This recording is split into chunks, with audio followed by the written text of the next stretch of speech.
হলো আমার জিত তাহলে তৃণমূলে থাকতাম। তারপর তৃণমূল হেরে গেছে বলে আপনি চেঞ্জ করলেন? আমি সাপোর্ট পেতাম না। যখন তৃণমূল ছিল তখনই আমি সেন্ট্রালের সাপোর্ট ছাড়াই কোনো কাজ করতে পারিনি। দিদিও বলেছেন যে সেন্ট্রাল না আসলে আমি টাকা দিতে পারবো না, আমাদের স্টেটের টাকা স্টেট থেকে আমি সাহায্য করতে পারছি না। মমতার তৃণমূল থেকে শুধুমাত্র ক্ষমতার লোভে পদত্যাগ করেছি। দল ক্ষমতায় থাকতেই টাকা পেতাম না, আর এখন তো বিজেপি ক্ষমতায়, তৃণমূলে থেকে কি আঙুল চুষব?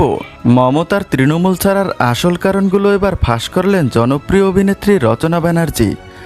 আর মমতার রোশানলে পরে দিদি নম্বর 1 থেকে বাদ পড়েন এই নায়িকা। ক্ষমতার লোভে পরে সব হারাতে বসা রচনার করুণ পরিণতি কী হতে চলেছে পুরোটা জানাবো এই ভিডিওতে, সাথেই থাকুন।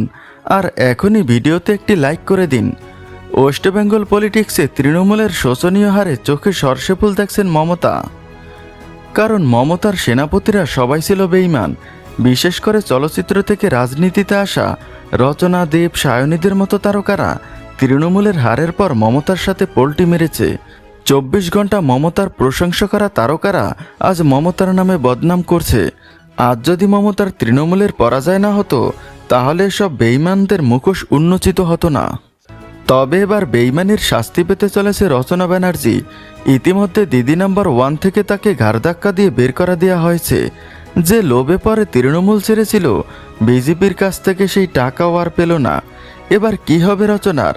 আবার কি মমতার পায়ে ধরে ক্ষমা চাইবে, নাকি বিজেপির ভিক্ষা নিয়ে জীবন চালাবে? ভিউয়ার্স, আপনাদের মূল্যবান মতামত জানান কমেন্ট বক্সে। বিদায় নিচ্ছি এখনকার মতো। কথা হবে পরবর্তী ভিডিওতে। আপডেট নিয়ে ফিরব খুব শীঘ্রই। ততক্ষণ ভালো থাকবেন সবাই। অনেক অনেক ধন্যবাদ। আর ছোট্ট এই চ্যানেলটিকে সাবস্ক্রাইব করার অনুরোধ রইল। কিছু করার নেই, আমারও এটা দুর্ভাগ্য আমার বিধায়কদের কেউ ভোট দেয়নি। বলতে পারো মানুষ কি ভেবেছিল? আজকে যেই মানুষরা রাস্তায় নেমে